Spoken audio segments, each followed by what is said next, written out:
195 രാജ്യങ്ങളാണ് ലോകത്തുള്ളത്. ആ 195 രാജ്യങ്ങളിൽ സാമ്പത്തികമായി ഏറ്റവും ശക്തമായ രാജ്യങ്ങളുടെ പട്ടിക എടുത്താൽ ഇന്ത്യ ഇപ്പോൾ ഏത് സ്ഥാനത്താണെന്ന് അറിയാമോ? 6ാം സ്ഥാനം. അതെ, 195-ൽ നിന്ന് 6ാം സ്ഥാനത്തേക്ക്. ഇത് ചെറിയ കാര്യമാണോ? അല്ല. 6ാം സ്ഥാനമല്ലേ, അതിലെന്താ ഇത്ര വലിയ കാര്യമെന്ന് ചിലർ ചോദിക്കും. പക്ഷേ ഒന്ന് ചിന്തിച്ചു നോക്കൂ, ലോകത്തിലെ 195 രാജ്യങ്ങളിൽ നിന്ന് 189 രാജ്യങ്ങളെ പിന്നിലാക്കി 6ാം സ്ഥാനത്ത് എത്തുക ഇത് ചെറിയ കാര്യമാണോ? അല്ല. ഇന്ത്യയെ സംബന്ധിച്ചിടത്തോളം ഇത് വലിയ സാമ്പത്തിക മുന്നേറ്റമാണ്.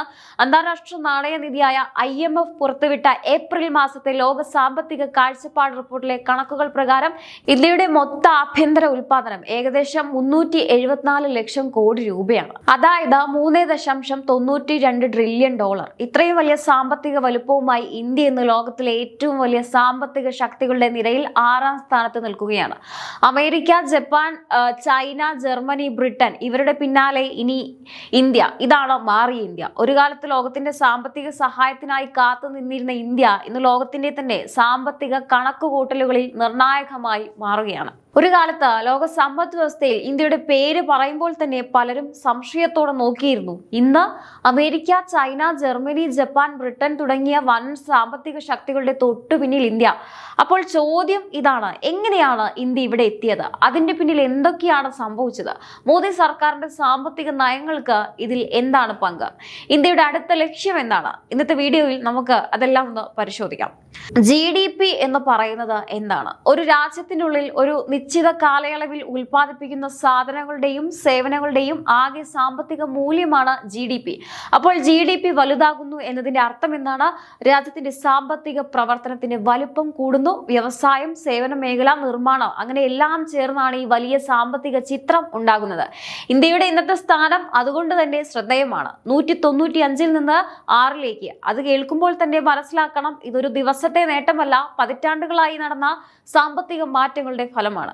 അതിൽ കഴിഞ്ഞ വർഷങ്ങളിലെ വളർച്ചയും പരിഷ്കാരങ്ങളും നിക്ഷേപങ്ങളും അടിസ്ഥാന സൗകര്യ വികസനവും ഡിജിറ്റൽ മാറ്റങ്ങളും വലിയ പങ്ക് വഹിച്ചിട്ടുണ്ട്. ഇവിടെയാണ് മോദി സർക്കാരിന്റെ സാമ്പത്തിക നയങ്ങളെ കുറിച്ച് സംസാരിക്കേണ്ടത്. കാരണം ഈ വളർച്ച വെറുമൊരു കണക്കിൽ ഒതുങ്ങുന്നില്ല.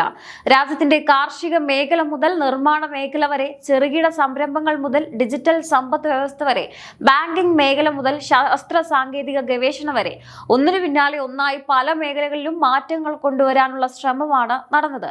രാജ്യസഭയിൽ ഉയർന്ന ചോദ്യത്തിന് മറുപടിയായി കേന്ദ്ര ധനകാര്യ സഹമന്ത്രി പങ്കജ് ചൗധരി വ്യക്തമാക്കിയതും ഇതുതന്നെയാണ്. ഇന്ത്യയുടെ സാമ്പത്തിക വളർച്ച കൂടുതൽ ശക്തമാക്കുന്നതിനായി വിവിധ മേഖലകളെ ഏകോപിപ്പിക്കാനുള്ള വികസന തന്ത്രമാണ് സർക്കാർ മുന്നോട്ട് കൊണ്ടുപോകുന്നതെന്ന് കേന്ദ്ര സർക്കാർ വ്യക്തമാക്കുകയാണ്. അതിൽ ആദ്യം പറയേണ്ടത് നിർമ്മാണ മേഖല. ഇന്ത്യ വെറും വലിയ വിപണിയായി മാത്രം നിൽക്കരുത്.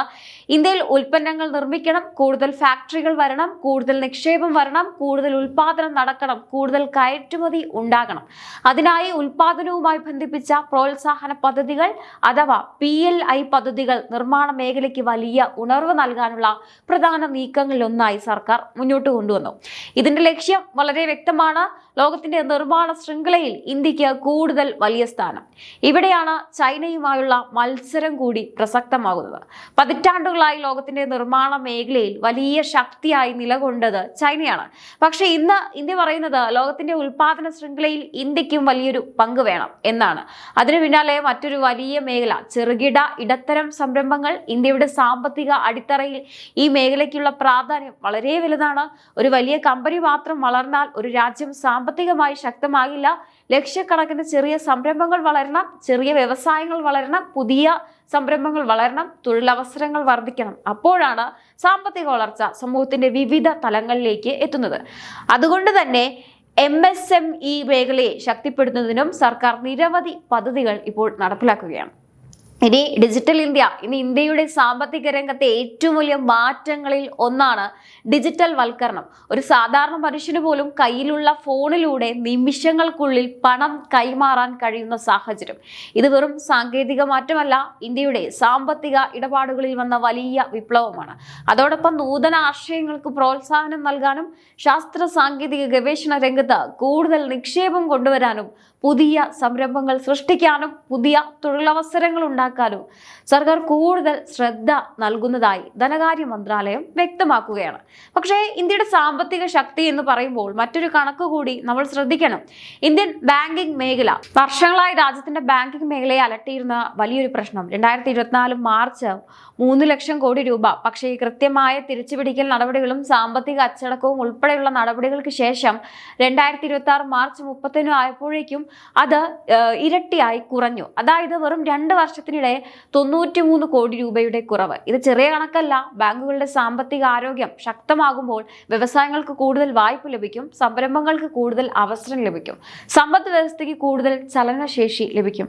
പക്ഷേ കഥ അവിടെ തീർന്നില്ല. പൊതുമേഖലാ ബാങ്കുകളിലെ തട്ടിപ്പ് കേസുകളിലും വലിയ ഇടിവാണ് സർക്കാർ കണക്കുകളിൽ കാണുന്നത്.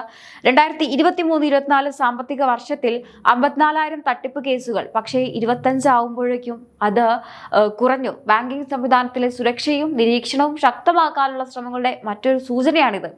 ഇനി ഒന്നെല്ലാം കൂട്ടിച്ചേർത്ത് നോക്കൂ. രാജ്യത്തിന്റെ മൊത്തം സാമ്പത്തിക വലുപ്പം $3.92 ട്രില്യൺ. ലോകത്ത് 6ാം സ്ഥാനം. നിർമ്മാണ മേഖലയ്ക്ക് പ്രോത്സാഹനം. ഇവയെല്ലാം ചേർന്നാണ് ഇന്ത്യയുടെ പുതിയ സാമ്പത്തിക ചിത്രം രൂപപ്പെടുന്നത്. പക്ഷേ ഇവിടെ ഇന്ത്യ നിൽക്കുമോ? ഇല്ല. കാരണം ഇന്ത്യയുടെ ലക്ഷ്യം 6ാം സ്ഥാനത്ത് എത്തുക മാത്രമല്ല, ലക്ഷ്യം അതിനേക്കാൾ വലുതാണ്. ലോകത്തിലെ മുൻനിര 3 സമ്പദ് വ്യവസ്ഥകളിൽ ഒന്നാകുക. അതിലേക്ക് എത്തണമെങ്കിൽ ഇനിയും ഒരുപാട് ദൂരം പോകാനുണ്ട്. തൊഴിലവസരങ്ങൾ വർദ്ധിക്കണം, ജനങ്ങളുടെ വരുമാനം ഉയരണം, കാർഷിക മേഖല കൂടുതൽ ശക്തമാകണം, നിർമ്മാണ മേഖല കൂടുതൽ വളരണം, കയറ്റുമതി വർദ്ധിക്കണം, യുവാക്കൾക്ക് കൂടുതൽ കഴിവുകളും അവസരങ്ങളും ലഭിക്കണം. ഇതിൽ പ്രധാനപ്പെട്ടത് നമ്മുടെ മെയ്ക്ക് ഇൻ ഇന്ത്യയാണ്. അതിനെക്കുറിച്ച് പറയാതിരിക്കാൻ കഴിയില്ല. കാരണം ഇറക്കുമതിയിൽ നിന്ന് കയറ്റുമതിയിലേക്ക് ഇന്ത്യ മാറി. അപ്പോൾ ഇതിലെല്ലാം നോക്കുമ്പോൾ ഏറ്റവും കൂടുതൽ നേട്ടം കൈവരിച്ചിരിക്കുന്നത് മേക്ക് ഇൻ ഇന്ത്യയിലാണ്. നമ്മൾ ആയുധങ്ങൾ വാങ്ങുന്ന രാജ്യത്തിൽ നിന്നും ആയുധങ്ങൾ മറ്റു രാജ്യങ്ങളിലേക്ക് കൊടുക്കുന്ന ഒരു രാജ്യമായിട്ട് ഇപ്പോൾ വളർന്നിരിക്കുകയാണ്. ഇതൊരു അവസാനമല്ല. ഇത് ഇന്ത്യയുടെ അടുത്ത വലിയ കുതിപ്പിന്റെ തുടക്കമാണ്. 6ാം സ്ഥാനത്ത് നിന്ന് 1ാം സ്ഥാനത്തേക്ക് ഇന്ത്യയുടെ സാമ്പത്തിക യാത്ര ഇനി എവിടെ എത്തും അത് വരും വർഷങ്ങൾ തീരുമാനിക്കും. പക്ഷെ ഒരു കാര്യം ഉറപ്പാണ്, ഇന്ത്യ ഇനി ലോക സാമ്പത്തിക രംഗത്ത് നോക്കി നിൽക്കുന്ന രാജ്യമല്ല, ലോകം ഇന്ത്യയെ നോക്കി നിൽക്കുന്ന ഘട്ടത്തിലേക്കാണ് രാജ്യം നീങ്ങുന്നത്. ഇതാണ് പുതിയ ഇന്ത്യയുടെ സാമ്പത്തിക കഥ. 195-ൽ നിന്ന് 6ലേക്ക്, ഇനി 6ാം സ്ഥാനത്ത് നിന്ന് 1ലേക്ക്. ഇനി വിമർശകർ ചോദിക്കുന്ന ചോദ്യം, 6ാം സ്ഥാനമല്ലേ? അമേരിക്ക 1ാമത്, ചൈന 2ാമത്, പിന്നെ മറ്റു രാജ്യങ്ങൾ. 6ാം സ്ഥാനം കിട്ടിയതുകൊണ്ട് സാധാരണക്കാരന്റെ ജീവിതത്തിൽ എന്താണ് മാറുന്നത്? ഇതിൽ കുറച്ച് സത്യമുണ്ട്. കാരണം GDP റാങ്ക് മാത്രം കൊണ്ട് ഒരു രാജ്യത്തെ പൂർണ്ണമായി അളക്കാൻ കഴിയില്ല. ഒരു രാജ്യത്തിന്റെ യഥാർത്ഥ പുരോഗതി മനസ്സിലാക്കാൻ പ്രതിശീർഷ വരുമാനം, തൊഴിൽ വിലക്കയറ്റം, വിദ്യാഭ്യാസം, ആരോഗ്യരംഗം, ദാരിദ്ര്യം തുടങ്ങിയ നിരവധി കാര്യങ്ങളും നോക്കണം. പക്ഷേ ലോകത്തിലെ 6ാമത്തെ വലിയ സമ്പദ് വ്യവസ്ഥ എന്നത് നിസ്സാരമായ ഒരു നേട്ടവുമല്ല. ഒരു കാലത്ത് ഇന്ത്യയിൽ ഉപയോഗിക്കുന്ന പല സാധനങ്ങൾക്കും വിദേശ ഇറക്കുമതിയെ ആശ്രയിക്കേണ്ടി വന്നിരുന്നു.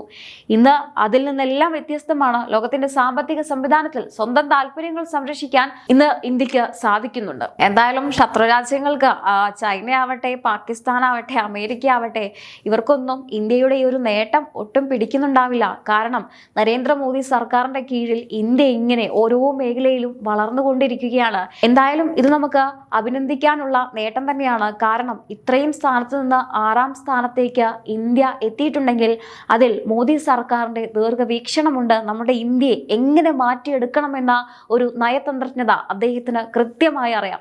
എന്തായാലും ഇന്ത്യയുടെ ഈ ഒരു നേട്ടത്തെക്കുറിച്ച് നിങ്ങൾക്ക് എന്താണ് തോന്നുന്നത്? തീർച്ചയായിട്ടും നിങ്ങളുടെ അഭിപ്രായങ്ങൾ താഴെ കമന്റ് ബോക്സിൽ രേഖപ്പെടുത്തുക. മറ്റൊരു വിഷയമായി വീണ്ടും കാണാം. നന്ദി.